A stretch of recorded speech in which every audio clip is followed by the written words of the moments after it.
Hi, I'm Edna. My sister once stood in front of our whole family and called me a disgrace, at a party meant to celebrate family values. But what none of them expected was that her fiancé would greet me with two words that changed everything: Your Honor. It wasn't just one insult that night. It was years of betrayal, quiet erasure, the way they tried to erase my worth when no one was looking. How did it come to this? And why was the truth so much heavier than the lies? Morning light poured through the thin curtains of my small home office in Charleston, South Carolina, casting a muted glow over stacks of court briefs and unopened mail. The air was crisp for early fall, a rare relief from the lingering southern heat. As I sifted through the morning's clutter, my fingers paused on a cream-colored envelope nestled between bills and judicial notices. It wasn't the thickness of the paper that made my hand tremble. It was the embossed crest of the Voss family, so familiar yet so foreign now. The past clawed its way to the surface, scraping against old scars I'd buried under years of self-built dignity. I sat down heavily at my worn oak desk, staring at the envelope like it might explode. My thumb traced the elegant calligraphy spelling out my full name, Edna Marie Voss. Like I was still one of them. Like I hadn't been cast out, labeled a disgrace, a failure, an embarrassment to a family obsessed with maintaining a public facade. It took longer than it should have to slide a letter opener beneath the flap. Inside was a formal, sterile invitation to Claudine's wedding. My sister, the golden child, the one who could do no wrong. Beneath the thick cardstock, something fluttered out, a smaller slip of paper in rushed handwriting. Please come, I miss you. Mom. For a moment, the breath left my body entirely. It wasn't the invitation that undid me. It was that note, that tiny, desperate plea from the woman who had once stood silent while my father disowned me at a crowded family dinner. The same mother who'd never called, never written, until now. I pressed the note against my chest, squeezing my eyes shut. Memories bled in, my father's cold, clipped voice. You are no daughter of mine if you won't uphold the Voss legacy. Claudine's mocking laugh, cutting across the silence like a blade. You're pathetic, Edna. Always have been. I shook my head sharply, forcing the past back into its coffin. It wasn't that easy anymore. I wasn't that broken girl trembling at the family table. Not after building a life they swore I'd never have. Hours blurred together. I sat at the kitchen table, invitation and note side by side, turning them over like they might reveal some hidden answer. Pride warred with a strange, aching longing. Did I even want to be seen by them again? Did I need their validation after all I'd accomplished without them? By late afternoon, the sky over Charleston bruised with streaks of purple and gold. The streets buzzed with weekend tourists, but my world stayed eerily still. I watched the sunlight fade, and still the invitation remained unopened on the table, daring me to make a choice. The logical part of me screamed to ignore it. Let them stew in their curated perfection without me. But another part, the small, stubborn voice that had carried me through law school nights alone, had seen me through empty Thanksgivings, whispered otherwise. At midnight, I grabbed my jacket and slipped outside. The streets were nearly empty now, washed clean by the faint mist rolling in from the harbor. I walked with no destination, hands jammed deep into my pockets, heart beating an erratic drum against my ribs. Charleston slept, unaware that in one small corner, a war waged. Pride told me to stay away. Integrity told me it didn't matter what they thought. But somewhere deeper, something raw demanded a reckoning, not for them, for me. I stopped under the dull glow of a street lamp and pulled out my phone. The RSVP email stared back at me, waiting. Are you attending? It asked simply. I hovered for a moment, breath misting in the cold night air. Then, with a small, steady nod, I typed, I'll be there. My thumb hit send before I could second-guess myself. The message whooshed into the darkness. No fireworks exploded, no cosmic shift rumbled the earth beneath my feet. Just the quiet, resolute knowledge that there was no turning back now. I pocketed my phone, turned toward home, and took my first step into the storm I knew was waiting. The Charleston night had barely melted into dawn when I woke with a strange clarity buzzing beneath my skin.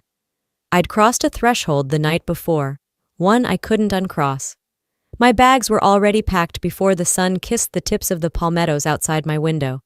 No grand ritual, no dramatic pause, just a steady hand zipping up a modest suitcase, courtroom-appropriate attire neatly folded within. A few hours later, my rental car crunched along the winding gravel driveway of the Voss estate. The house loomed ahead like some sleeping giant, elegant, immaculate, and colder than memory allowed. I parked near the edge of the vast manicured lawn, away from the glittering luxury vehicles lined up like peacocks flashing their wealth. Stepping out, I smoothed the front of my deep green dress, a simple but precise choice. No sequins, no plunging neckline, just confidence stitched into clean lines and sharp tailoring. If I was walking into a battle, I would do it armored in my own skin, not their expectations. The late afternoon sun slanted golden across the estate grounds, setting the sprawling tents and floral arches ablaze with light. From a distance, laughter chimed like false bells. Politicians in tailored suits, lawyers with manicured smiles, socialites draped in designer silks, they all milled about, clinking glasses, posing for invisible cameras. I walked forward, head high, refusing to let the weight of their stares slow me down. No one approached me at first. No one dared. And then, across the glittering reception space, a voice cut through the hum of meaningless chatter. "Your Honor, I didn't know you'd be here." Heads turned sharply as if on cue. Conversations died mid-sentence. Champagne flutes froze mid-air. There he was, Calvin Montgomery, Claudine's fiancé, standing by the fountain with a stunned smile breaking across his face. His blue eyes shone with genuine respect as he crossed the marble terrace toward me, extending a hand like we were meeting at a gala, not amid the battlefield of my family's judgment. I shook his hand firmly, my heart pounding so loudly I feared others could hear it. "Judge Voss," he said, loud enough for half the party to overhear. "It's truly an honor to meet you outside the courtroom." A ripple moved through the gathered crowd like an electric shock. Some guests blinked in confusion. Others exchanged thinly veiled looks of horror. Out of the corner of my eye, I caught Claudine, frozen mid-laugh, the perfect mask slipping just enough to reveal the panic underneath. Father's jaw tightened so hard I half expected to hear his molars crack. The Voss name was supposed to conjure images of old money, real estate dynasties, and polished political influence, not scandal, not judicial independence. "Likewise," I said smoothly, ignoring the collective inhale around us. For one glorious moment, standing there under a canopy of fairy lights and forced civility, I wasn't Edna the Disgrace. I was Edna Voss, Your Honor, a woman they'd failed to break. As Calvin drifted away, summoned by an oblivious relative, I remained rooted to the spot, savoring the chaos he'd unknowingly unleashed. Around me, whispers bloomed like weeds through the polished marble. "I thought she was...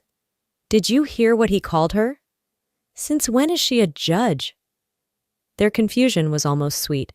Dinner was a farce of clinking silverware and strained smiles. I was seated near the edge of the main banquet table, a calculated placement to minimize my presence without outright banishing me. Every so often I caught Claudine shooting me panicked glances, her fiancé blissfully ignorant as he charmed donors and local officials. Father sat at the head of the table, face impassive, but his fingers drummed an erratic rhythm against the polished wood. A tell he probably thought he'd outgrown. I barely touched my meal, instead nursing a glass of water and studying the players arrayed before me. After the third awkward course, when guests began shifting in their seats and murmuring about cigars and cocktails, my mother appeared at my side, as if conjured by my silent yearning. Dorothy Voss, queen of the passive smile and the polished deflection. "Walk with me, Edna," she said softly, her voice barely cutting through the din. Without waiting for a reply, she turned toward the side garden. Against every instinct, I rose and followed. The twilight wrapped the hedgerows in muted purples and grays as we moved away from the murmuring crowd. Only when we were safely out of earshot did she stop, turning to face me with a mixture of guilt and something startlingly close to fear. "I sent the invitation," she said quickly, eyes darting to the mansion behind us. "Your father, Claudine? They don't know." I stared at her, words bottling up in my throat. "Why?" I asked finally, voice rougher than I intended. Her hands twisted together, wringing the life out of her diamond bracelet. Because I missed you. Because it was wrong, what we did, how we abandoned you. A gust of wind tousled her carefully pinned hair. For once, she didn't reach up to fix it. I couldn't change his mind back then, she whispered. I should have fought harder. I should have. She shook her head, helpless. I'm sorry, Edna. For a long moment, I just stood there, staring at the woman who had once been a fortress of silence against my pleas. I wanted to rage. I wanted to demand why it had taken so long, why she'd stood by while I was gutted at that long-ago dinner. But instead, I heard myself say, "Thank you for inviting me. Because maybe some wounds didn't bleed forever. Maybe some cracks let enough light through to build something new." From the corner of my eye, I caught movement. Father stepping out onto the veranda, scanning the garden. Our moment was over. "Go," I said quietly, "before he sees." Dorothy nodded once, sharply, like a soldier receiving orders. Then she turned and walked briskly back toward the house. I stayed rooted among the shadowed hedges, breathing in the heavy scent of magnolias, feeling the aftershock of the night settle deep into my bones. The walls had cracked tonight, but the flood was only beginning. I waited until the last whisper of Mother's perfume vanished into the night air before dragging my feet back toward the glowing estate. The main hall pulsed with the laughter and clinking glasses of a crowd that was too good at pretending. Every step toward the gathering felt heavier, but I forced myself onward, chin up, spine straight, armor fully fastened. The rehearsal dinner was being held in the grand ballroom, a cavernous space lined with crystal chandeliers, gold-trimmed drapes, and long tables dripping with fine china. The low murmur of conversation filled the air as servers weaved between guests, their silver trays glinting under the warm lights. I slipped quietly through the double doors, hoping to blend into the background. Instead, as if sensing fresh meat, heads swiveled. Stares pierced the air like tiny darts, none of them subtle, all of them heavy with expectation. Someone coughed pointedly. A few snickered behind their glasses. Ignoring them, I made my way to my assigned seat, on the very end of a long, glittering table where the family's least important members apparently belonged. The tablecloth was so white it almost hurt to look at it. Everything gleamed, polished and sharp, much like the smiles pointed in my direction. I barely had time to sip the water placed in front of me before Claudine's voice, high and brittle, rose above the polite clatter of silverware. "Before dessert," she chirped, tapping a crystal flute with a manicured nail, "I'd like to make a quick toast." Every conversation stopped. The attention, previously scattered, snapped to her like iron filings to a magnet. Standing under the largest chandelier, Claudine looked like a magazine cover, flawless, rehearsed, untouchable. She smiled sweetly at the crowd, then, just briefly, let her gaze flick toward me. Something cold slithered down my spine. She raised her glass high. "Family," she began, her voice syrupy. "It's what binds us, elevates us, and sometimes it defines who among us are truly worthy of the name." The first fissures of unease cracked through the room. A few guests shifted uncomfortably. "Some of us," Claudine continued, turning just slightly so that only I could fully catch the gleam in her eye, "have spent their lives honoring our family's legacy. Others have chosen paths that, well, let's just say, don't quite reflect the standards we all cherish." Laughter, sharp, cruel, almost gleeful, rippled through one corner of the room. Someone at the far end snorted audibly. I caught snatches of whispered remarks. "Such a waste." "Didn't she drop out?" "Couldn't hack it, huh?" My throat tightened, but I refused to look away. Claudine lowered her glass with a delicate clink. "Here's to family, and to always remembering who we are meant to be." Glasses raised hesitantly, awkwardly. A few guests sipped. More just stared. I sat motionless, feeling the weight of 100 silent judgments pressing down on me.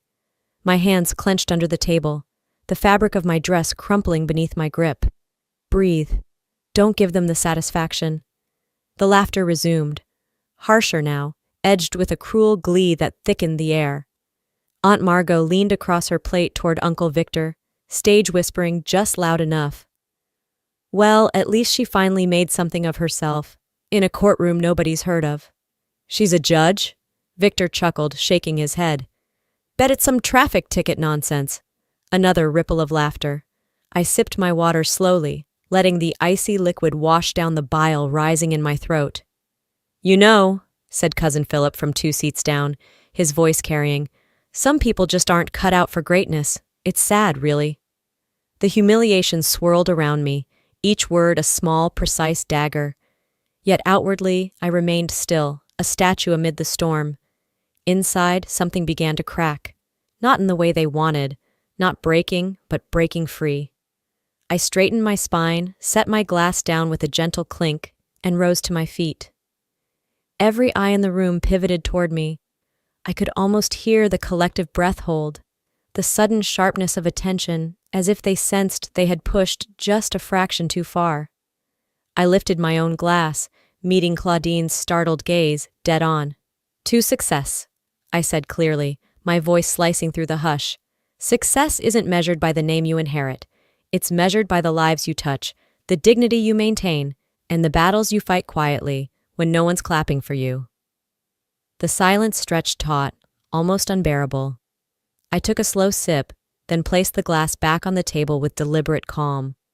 Without another word, I turned and walked the length of the hall, past the gaping mouths and frozen stares, the chandeliers throwing broken light across my path. Not one person dared stop me, not even Father. I didn't need their applause. I needed my own damn dignity. I left the ballroom behind without glancing back, the murmurs of my family folding into a dull, distant hum. By the time I reached the guest house where I'd been assigned to stay for the weekend, the anger inside me had cooled to something sharper, something that didn't burn, but sliced. Sleep came in restless fits, the events of the night playing on a bitter loop behind my closed eyes. When the early light finally crept across the ceiling, I dragged myself out of bed and faced the new day. The breakfast buffet was already underway by the time I entered the main dining hall. It was supposed to be an intimate event for family and close friends, a chance to mingle before the final wedding festivities. Instead, it felt like stepping into a different kind of battlefield. The moment I walked in, the energy shifted. Conversations dipped, just for a beat, before picking up again, too brightly, too artificially. Plates clattered a little too loudly.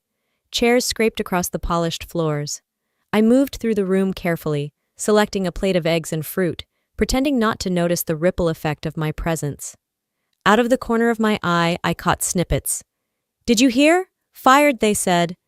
Some kind of misconduct? Faked a degree. How embarrassing. Imagine dragging the Voss name through that kind of mud. Each word sliced deeper, though no one dared say them directly to me. It was the kind of calculated cruelty that left no fingerprints but all the bruises. I took a seat at a small, empty table near the window, stabbing a piece of cantaloupe with unnecessary force. Across the room, Claudine laughed too loudly at something Calvin said, her hand brushing his arm possessively. Calvin's smile looked strained. He caught my eye briefly, then looked away just as fast, guilt flashing across his features. So, this was their next move.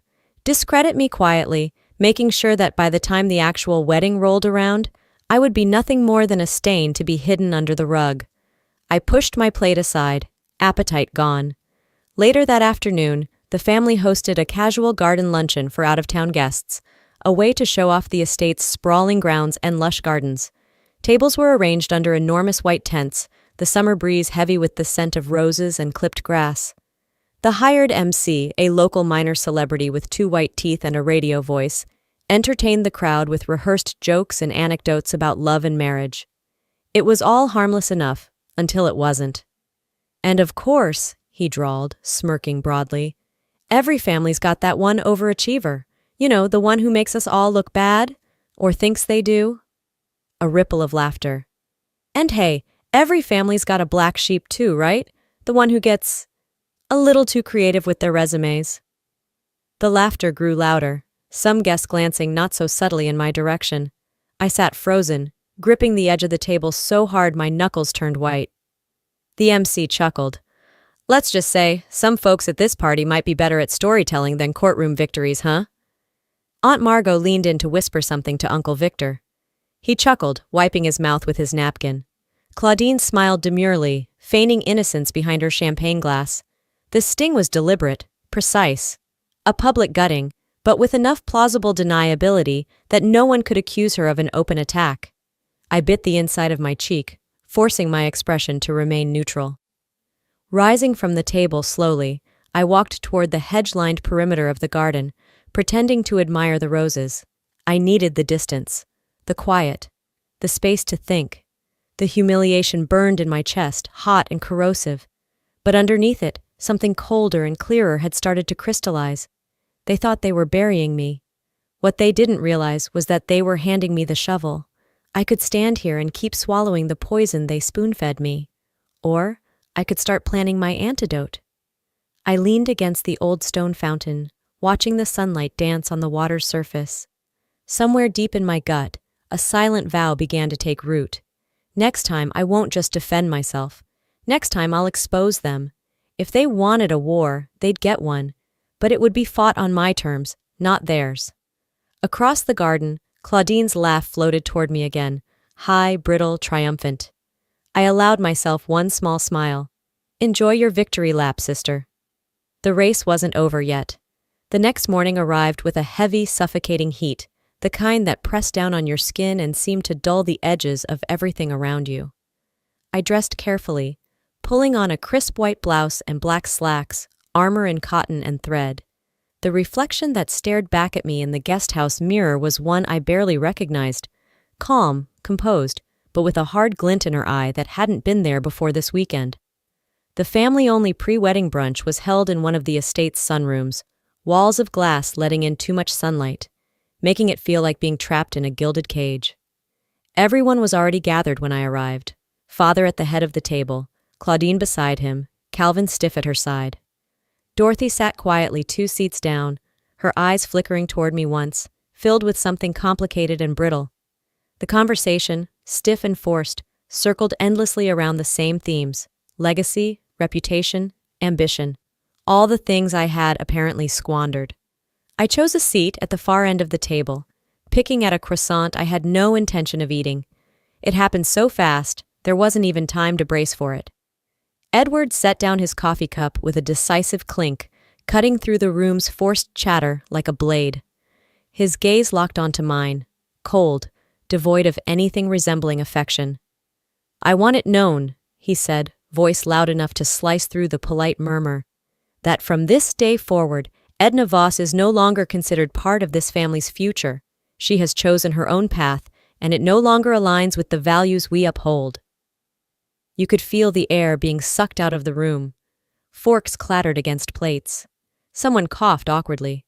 Claudine sat back in her chair, triumphant, eyes glittering. I sat perfectly still, letting the words hang there, absorbing the sting like a slap across the face. No one came to my defense. Not Calvin, who avoided my eyes. Not my cousins, who busied themselves with their plates. Not even Dorothy, who sat frozen, trembling ever so slightly. I saw it happen before it even fully unfolded. Edward turning to the guests, that politician's smile stretching across his face.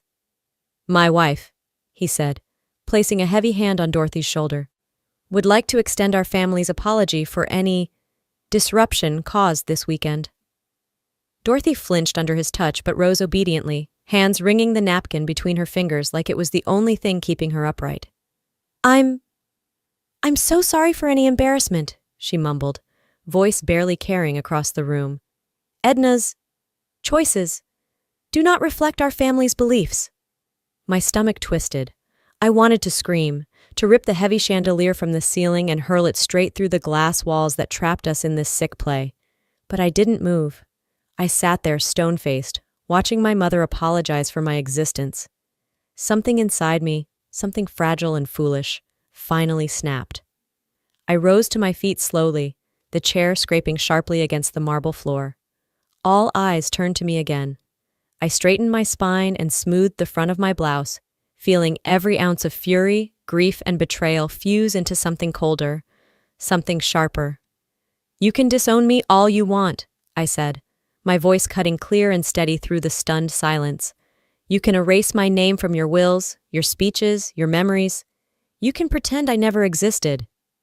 I stepped away from the table, the afternoon sunlight catching the silver in my earrings, casting brief flashes of light across the stunned faces staring up at me. But know this, I continued, voice unwavering. You are not erasing me because I failed. You're erasing me because I succeeded without your permission. Aunt Margot gasped softly. Calvin shifted uncomfortably. Claudine's smile faltered.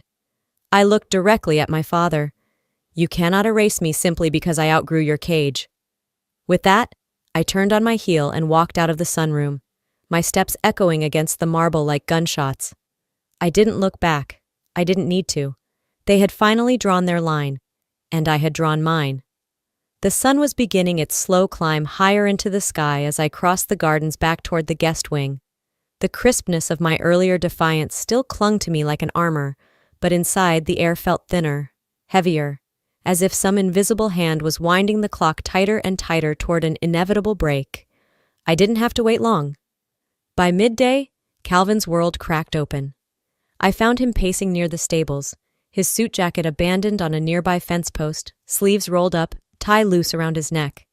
His face was pale and furious in a way I hadn't seen before, like he was barely holding himself together. Calvin? I called carefully, staying a few steps back. He whipped around at the sound of my voice, a sheaf of printed emails clutched in one hand, crumpled and shaking. They planned it, he said hoarsely. Your father, Claudine, they planned everything. I took another cautious step forward. What are you talking about? Without answering, he shoved the papers into my hands. I scanned them quickly. Internal family emails, whispers of reputation management, fabricated concerns sent anonymously to my judicial ethics board, smear tactics designed to plant doubt in powerful places, fake whistleblowers, forged complaints. All with one aim, destroy my professional standing, strip me of everything I had built. My throat went dry, but I forced myself to meet Calvin's devastated eyes. I'm so sorry, he said, his voice raw. I didn't know. I should have seen. I folded the papers carefully, feeling a cold clarity settle over me. This was never about me embarrassing the family, I said quietly. This was about control, about punishing the one person who refused to play by their rules. Calvin nodded numbly, like he was waking up from a long, ugly dream. He opened his mouth to say something else, but we were interrupted. A text pinged onto my phone. It was from the court's administrative office. Anonymous accusations had been filed against me early that morning, questioning my ethical conduct, suggesting I had taken bribes, that I had perjured myself in a recent case. Lies, every word. But the timing, mere hours after Edward's public disownment, was no coincidence. I closed my eyes for a brief, trembling moment, steadying myself. This was it, the real attack. They weren't satisfied with cutting me out of family photos. They wanted to destroy my life's work too. When I opened my eyes, Calvin was watching me, a question on his face he didn't dare speak aloud. I shook my head. I'm not running, I said. Let them try. Later that day, I agreed to meet Edward for a private discussion over lunch. The invitation had come through Dorothy, phrased innocently enough, a chance to clear the air. But the second I stepped into the oak-paneled private dining room of the country club, I knew better. Edward was waiting, seated comfortably, a leather folder resting beside his whiskey glass. He didn't rise to greet me. Sit, he said. I remained standing. Without preamble, he opened the folder and slid a thick contract across the table toward me. My eyes skimmed the heading, Voss Family Prenuptial Agreement and Public Disclaimer. In short, if I ever married, I was required to sign a document publicly disclaiming any future spouse's claim to the Voss name or fortune. I would also be forced to admit, falsely, that I had struggled with professional misconduct and that the family had been compelled to distance themselves for ethical reasons. It was a formalized character assassination. On paper, forever. I didn't sit. I didn't touch the contract. Instead, I leaned forward, planting both hands on the table. Is this your idea of closure? I asked. Edward smirked. It's protection. From the fallout you're about to bring down on yourself. The gall of it was almost impressive. "You're afraid," I said, voice low but steady. "Afraid that I'll succeed despite you. That people will see through the lies and realize you're nothing but a coward hiding behind a crumbling name." For a moment, just a flicker, I saw something ugly twist across his features. Then it was gone, replaced with bland dismissal. "Sign it," he said, "or don't. Either way, you're out." I picked up the contract with 2 fingers like it was something filthy, tore it neatly down the middle, and dropped the pieces onto the pristine white tablecloth. Edward's face turned a mottled shade of crimson. I turned on my heel and walked out without another word. I found Calvin waiting by the club entrance, a grim look on his face. "How did it go?" he asked. I smiled grimly. "Exactly how it needed to." He nodded, lips pressed into a thin line. "There's something else," he said after a beat. "You need to see this." He pulled out his phone and showed me a string of text messages between Claudine and one of her bridesmaids, gleefully discussing how they'd planted rumors with the media outlets, how they planned to finish what we started before the wedding day. Calvin's hand was trembling. I can't marry her," he said, voice breaking. "I can't be part of this." I placed a hand on his arm, grounding him. "You don't have to," I said. "You have a choice." He looked at me, some old version of loyalty flickering back to life in his eyes. "I stand with you," he said simply. "Whatever comes next." I squeezed his arm once, firmly. This wasn't about romantic alliances anymore. It was about survival, about truth, about burning down a rotten empire so something honest could finally grow. They had underestimated me. That was their first mistake. It would be their last. The sky was a bleak, steely gray as the morning of the wedding crept in. Rain threatened at the edges of the horizon, casting a heavy stillness over the estate that felt less like celebration and more like the eerie calm before a disaster. I stood by my window, arms folded across my chest, watching the staff rush around the courtyard, stringing last-minute white roses and silver ribbons across everything that didn't already scream opulence. Somewhere deep inside, I knew today wouldn't end the way Claudine imagined, and I was ready. Calvin moved faster than anyone expected. At 8 sharp, he called for a private meeting with the family elders. Uncles, aunts, Dorothy, Edward. No Claudine, not yet. I wasn't invited to that meeting, but I didn't need to be. I watched from a distance as Calvin stood at the center of the sunroom, posture ramrod straight, voice calm but cutting. I couldn't hear every word, but the expressions told enough. Shock, horror, rage, and then resignation. Within an hour, word trickled out like water seeping through a cracked dam. The wedding was postponed. Indefinitely. Officially, it was chalked up to irreconcilable differences, but we all knew better. The Voss family's perfect image cracked audibly in the hush that followed.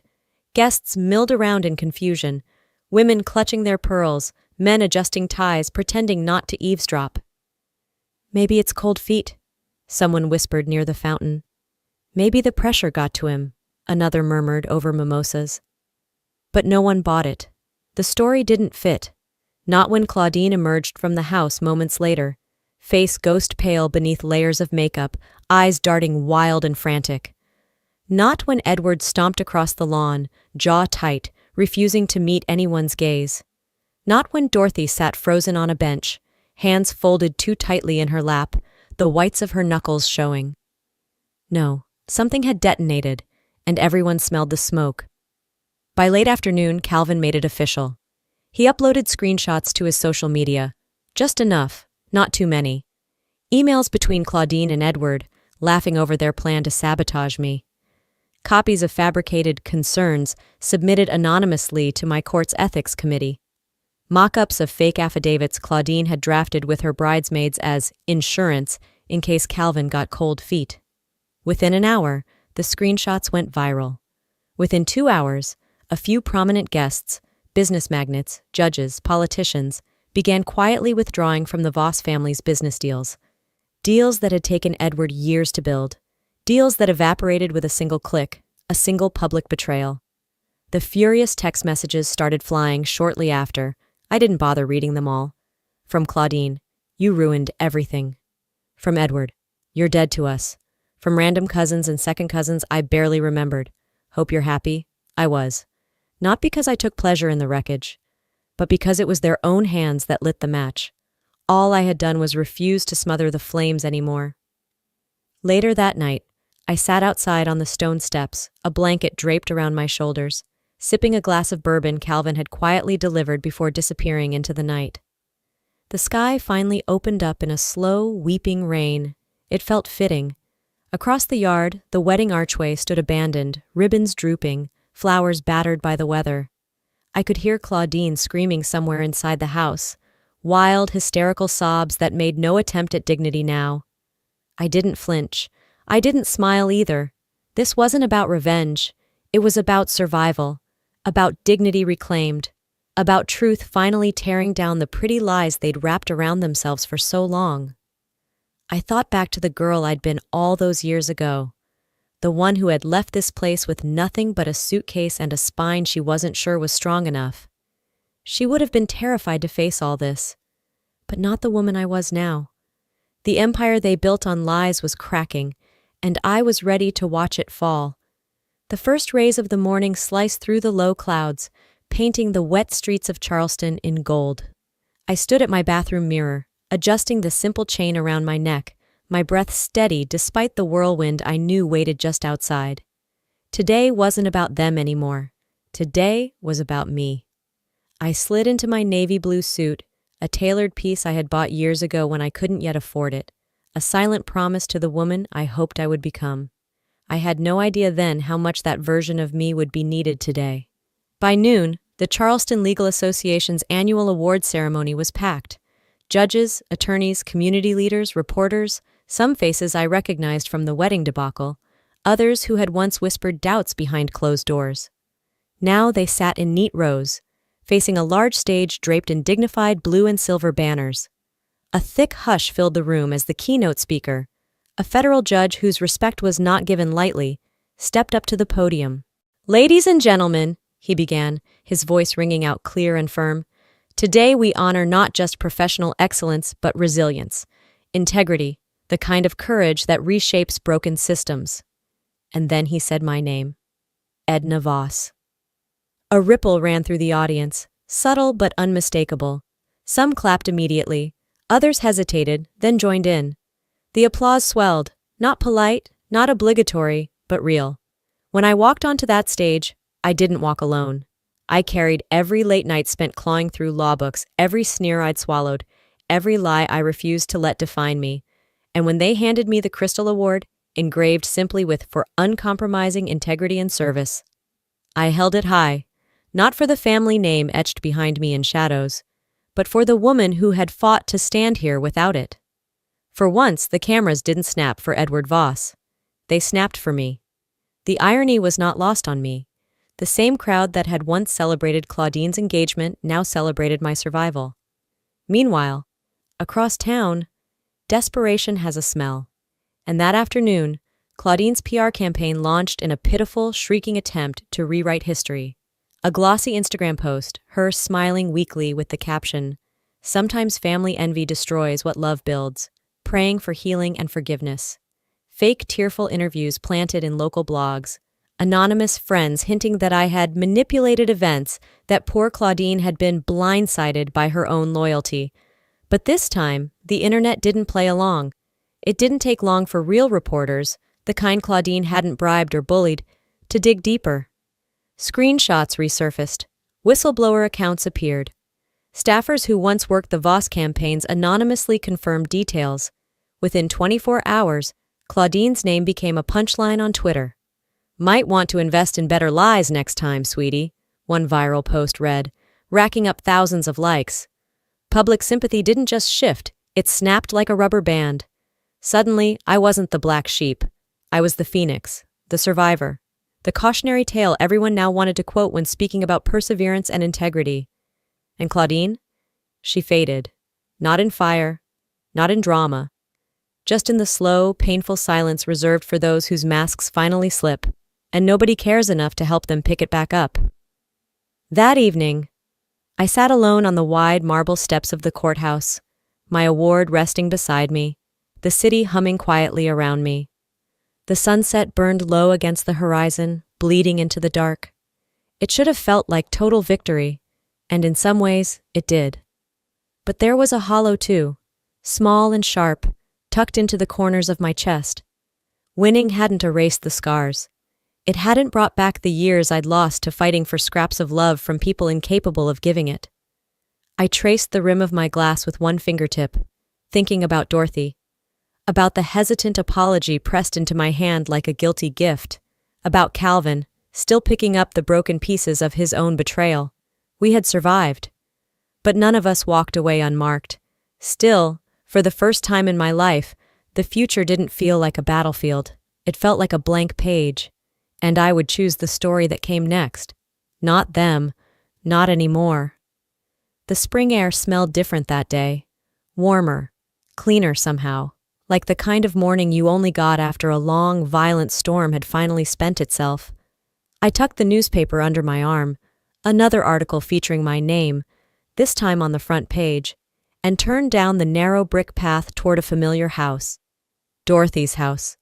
The place where so much silence had lived for so long.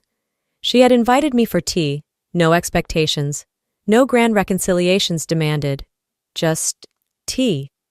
I almost hadn't come, but something in the way she had asked, plain, human, without pretense, had made me say yes. The screen door creaked as I stepped onto the porch. Dorothy opened it before I could knock. She looked older than I remembered, shoulders a little more stooped, eyes ringed with a weariness that hadn't been there before. But there was something else, too, something raw, something real. "Come in, Edna," she said quietly. The living room hadn't changed much. Same worn floral couch, same chipped family portraits lining the mantel. Only now the house didn't feel like it was holding its breath. We sat across from each other at the coffee table, two mismatched mugs between us. For a while we just sipped, listened to the birds outside. Finally, Dorothy set her cup down with a small clink. "I owe you an apology," she said, voice trembling. I looked at her, waiting. Not just for the past few months, for all of it, for standing by while he... She swallowed hard. "I was afraid. I let my fear make me small, and that cost you more than I can ever make right." My throat tightened, but I stayed silent, letting her say it all. "I want you to know," she continued, blinking rapidly, "that I am proud of you, not because you fought them, not because you won, but because you became someone who didn't let them define you." She reached into a drawer by her side and pulled out a small velvet box. "I've been saving this," she said, sliding it across the table. "It belonged to your grandfather. He wanted you to have it one day." Inside, nestled in blue velvet, was an old gold pocket watch. Engraved on the back were the words, "Stand tall." The air seemed to thicken around me. I closed the box carefully, hands steady. "Thank you," I said, voice low but sure. And I meant it. Not because her words erased the years. They didn't. They never could. But because she had finally seen me. Later that week. The recognition came quietly but publicly. A formal announcement from the National Judicial Board. Edna Voss, honored for exemplary service and commitment to ethical practice in law. Photos ran in major papers. Editorials praised my work. Community leaders sent letters. I wasn't Edward Voss's daughter anymore. I was Edna Voss, on my own terms, by my own making. At a small reception organized by my colleagues, I stood at the podium, looking out over a sea of faces, some new, some old, all smiling without agenda. I spoke plainly. Integrity isn't inherited, it's built, brick by brick, day by day, even when no one's looking.